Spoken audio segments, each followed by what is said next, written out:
Hello guys, আসসালামু আলাইকুম। Welcome back to my mini blog. So আজকে বিকালবেলা ঘুম থেকে উঠে মনে হচ্ছিলো কিছু একটা খাবো, তো তার জন্য আমি এখানে বানিয়ে নিচ্ছি কিছু একটা। তো এটা হচ্ছে ডিমের চপ বলে নাকি ডিমের ভেজিটেবল বলে আমি জানি না, তো যাই হোক ওটা আমি বানিয়ে নিচ্ছি।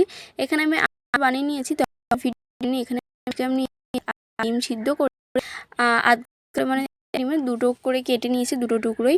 এখানে আমি ডিম নিয়েছি, ডিমটা ফাটিয়ে নেওয়ার পরে তারপরে এর মধ্যে দিয়ে দিচ্ছি অ্যারারুট, ওটা দিয়ে একটু ফাটিয়ে এটাকে রেখে দেবো সাইডে, আর তখন ডিমটা বানিয়ে নেব।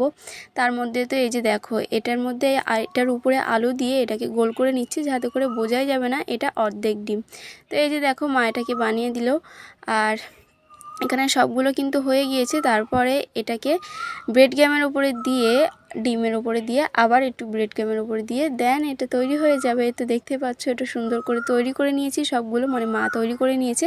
এবারে ফ্রাই করার পালা। তো এখানে কড়াই বসিয়ে দিয়েছি, তার উপরে তেল দিয়ে দিয়েছি। দেন তারপরে তেলটা গরম হয়ে যাওয়ার পরে এগুলো সব দিয়ে দিয়েছি, আর এইগুলো ফ্রাই করার পরে হয়ে যাবে রেডি সন্ধেবেলার টিফিন। তো চলো এইগুলো কিন্তু এখন রেডি হয়ে গিয়েছে, এখন খাওয়ার উপযুক্ত হয়ে গিয়েছে। তো এখন আমি এটাকে সাজিয়ে নিয়েছি, সাজিয়ে দিয়েছি আমার বুনু। তো এখানে দেখো এটাকে কিন্তু আমরা কেটেও খেতে পারবো, তাই আমি একটুখানি কেটে তোমাদেরকে দেখিয়ে দিচ্ছি।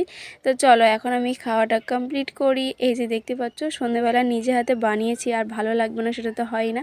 সত্যি বলতে অনেক বেশি টেস্টি হয়েছিল। আমার আজকে ভিডিওটা এখানেই শেষ করছি। Thanks for watching. ফিরে আসি নেক্সট ভিডিও নিয়ে। বাই বাই, আল্লাহ হাফিজ।